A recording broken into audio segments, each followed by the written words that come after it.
everybody. Thank you for tuning in to the GSMC Hoops and Heels Women's Sports Podcast, brought to you by the GSMC Sports Network.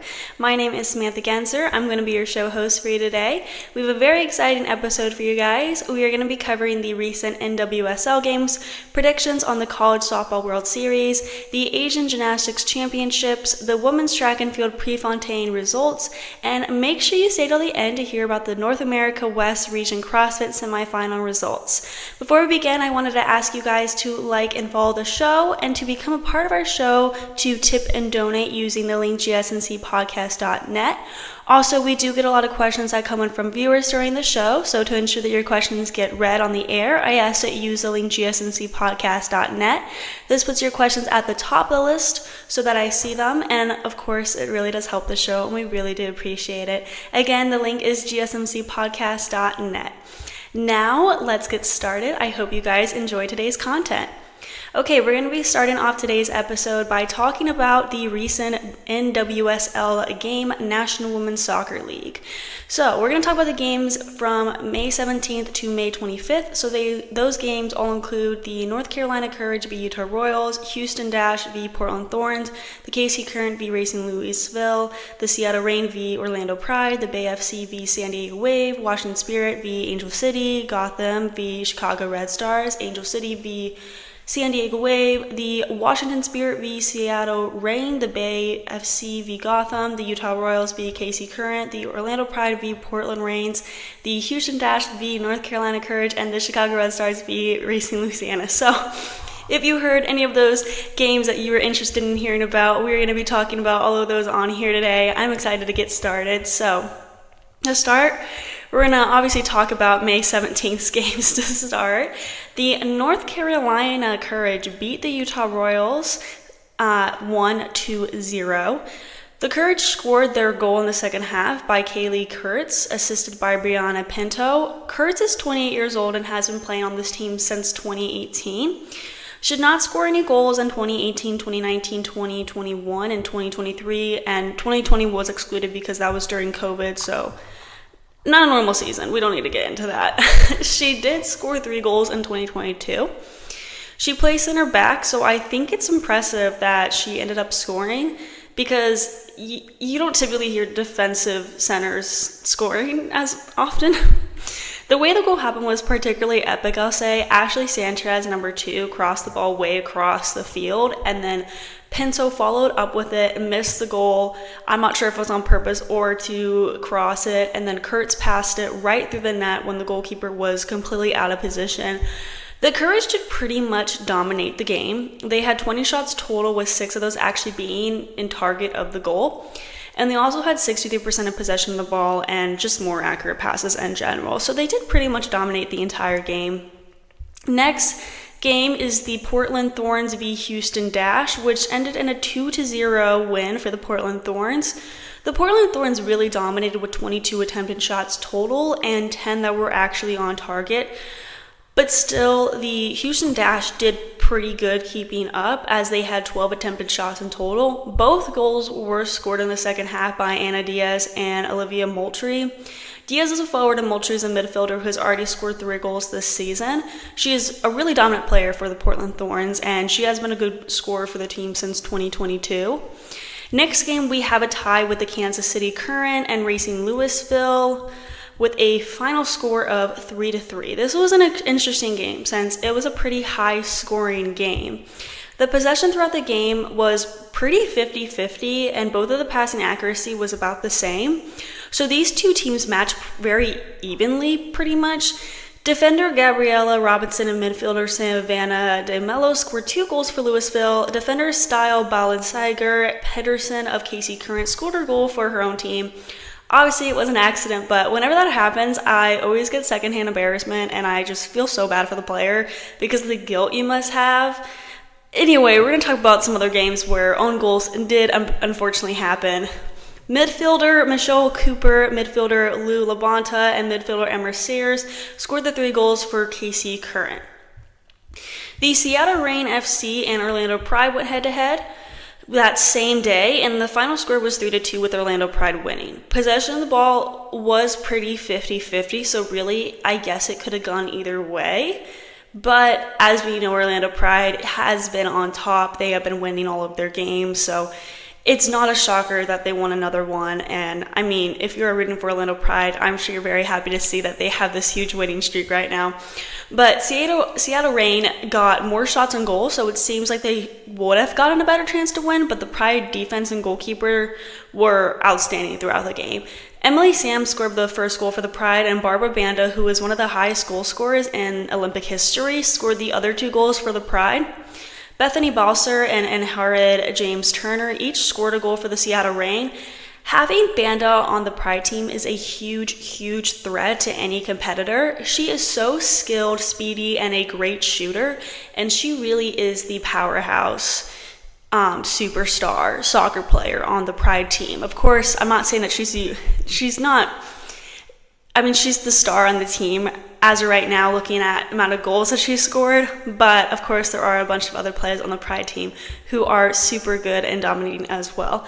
Next game we're going to talk about is the Bay FC v San Diego Wave, where the final score was 2-1 with the Bay winning. The Bay only had 6 shots in total, whereas the Wave had a total of 15. That's a huge difference. Yet the Bay was able to come out on top, but the reason that they ended up winning is because San Diego defender Hannah Ludkovist scored a goal for the opposing team, and then Scarlett Canberra scored a goal for her team for the Bay. The first goal of the game was from the San Diego Wave by Kira Carusa, so they did take the lead in the beginning, but then they got the game tied, and then their defense kind of fell a bit flat, I'll say. The Washington Spirit and Angel City FC went head-to-head with the Washington Spirit, coming on top 4-2.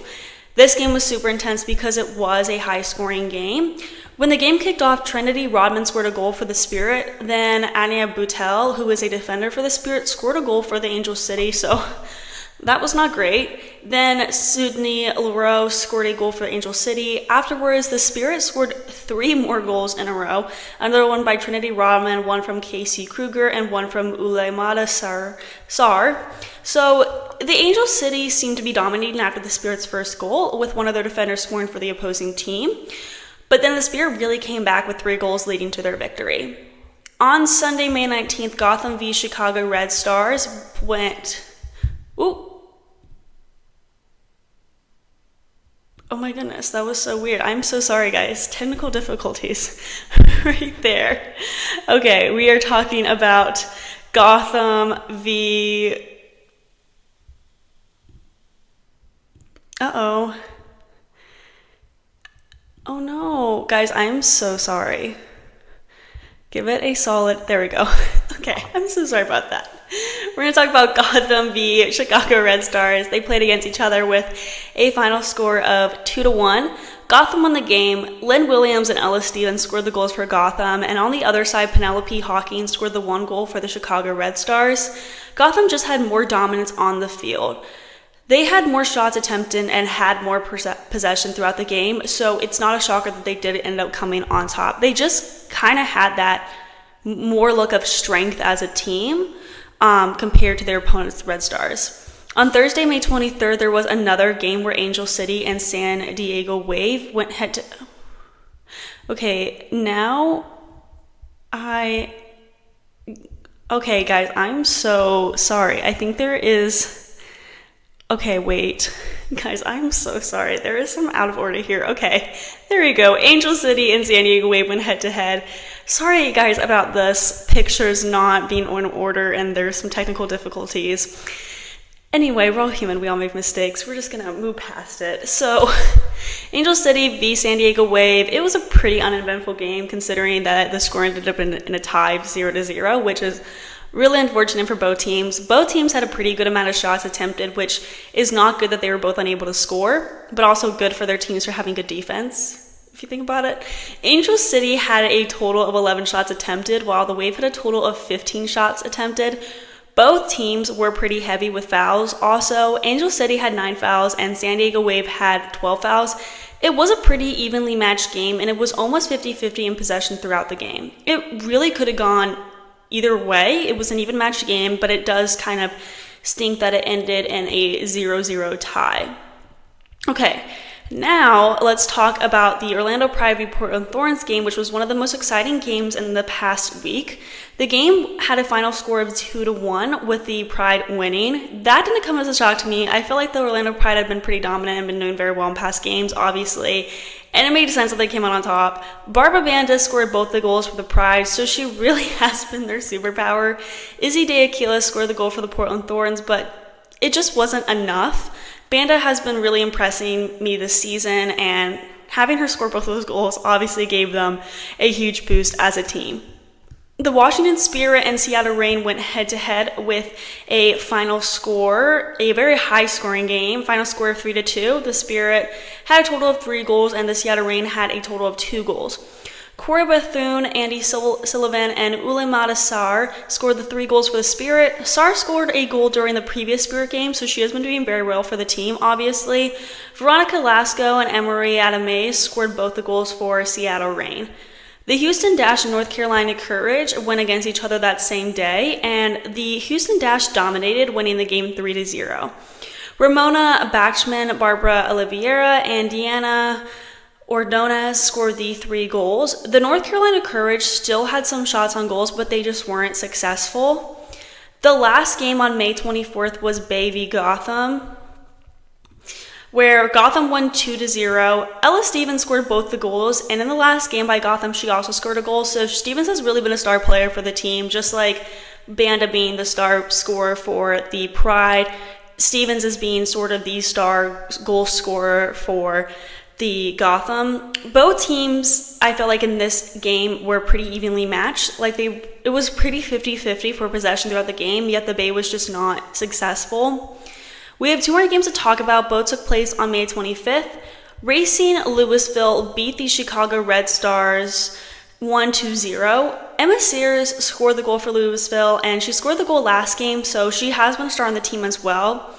Louisville got 21 shots attempted, and they only scored 1 goal, so that percentage is obviously not great. But still, they won the game, and at the end of the day, that's the main thing that matters. I always critique little small things, about percentage-wise, a ratio of how many you got in versus how many, how many shots attempted versus how much you actually got on target and things like that. But at the end of the day, it's if you won, you won. That's good.